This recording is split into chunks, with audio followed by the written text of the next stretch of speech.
we're here to talk about your new book, The Care Dilemma, Caring Enough in the Age of Sex Equality, which posits that we now live in a world where this dilemma has been created by multiple things, and you explore the downstream impact of women's liberation, of an aging society, of policy choices made by those in the anywhere class, which are typically liberal metropolitan folks who are focused on opportunities to enhance status in the public realm.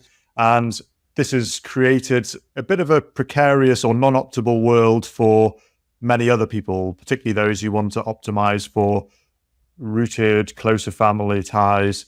And that you argue that most of our policy answers fall short, and there are things that we could focus on. And I'm sure there would be a time in this that we're going to get to those without stopping people from reading your book.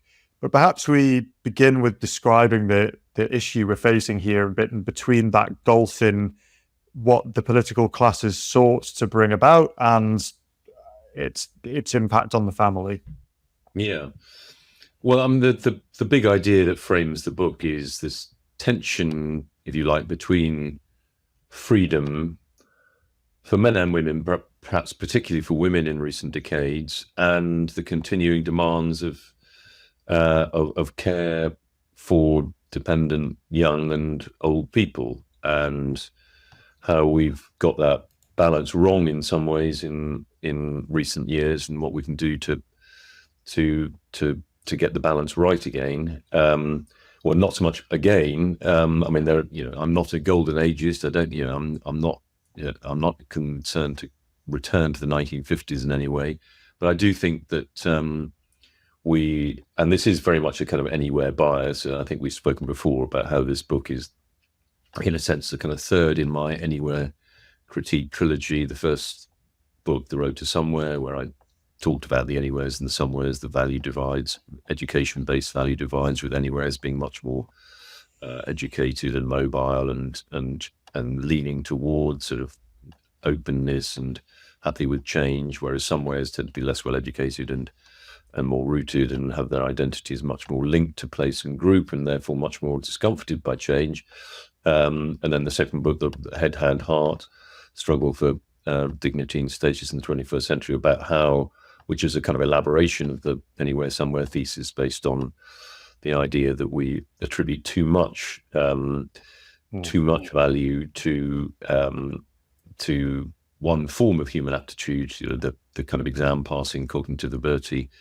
And that leads us to it leads us to create educational and indeed economic institutions that are designed for people of high cognitive ability.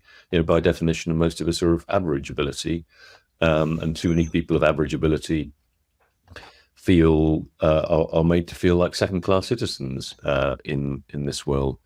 And this actually is also one of the themes in this new book, The Care Dilemma, Caring Enough in the Age of Sex Equality, because actually one of the roles that people of average ability can flourish in, more difficult though it has become in recent decades, is parenting.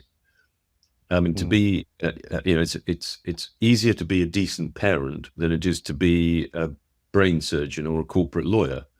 And yet it's a role that public policy has kind of leaned against. Family policy, as I say rather facetiously, is about making it as easy as possible for both parents to spend as little time in the family as possible. I mean, family policy is essentially childcare policy. But as you said at the beginning, I mean, the care dilemma is about how the undervaluing of the family in the domestic realm and the attributes associated with it, nurture and care, that this undervaluing lies behind so many of our contemporary problems. I mean, it lies behind the unstable family, which itself then puts huge extra pressures on the social state, the ever-expanding social state, the mental fragility crisis particularly among young people, the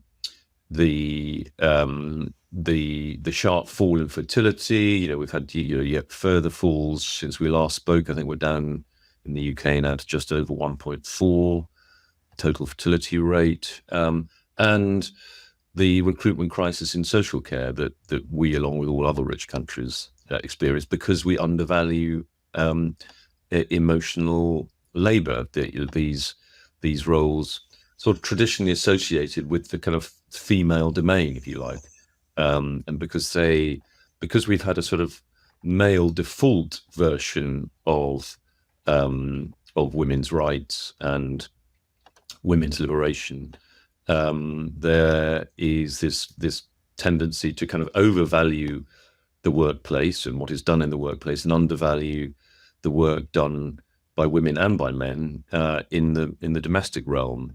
Now, I mean, the reason it's a dilemma is precisely because so many of these problems I've outlined, all of which have their root in the undervaluing of the domestic realm, are also intimately connected with lots of positive things, like the movement of the mass movement of women from the 50s, through to the 90s into jobs and careers. The fact that women are much less defined by marriage and motherhood than they used to be, and I mean, just the much and obviously this isn't just about women. I mean, the fact that all of us, we have much more emphasis on freedom. The freedom to break contracts, to leave unhappy marriages, and so on. And obviously, that has been a plus. But like all of these things, you can overshoot, and we've been reckless in some ways in not accounting for the damage that is also attendant upon these new freedoms if they're not constrained in some way.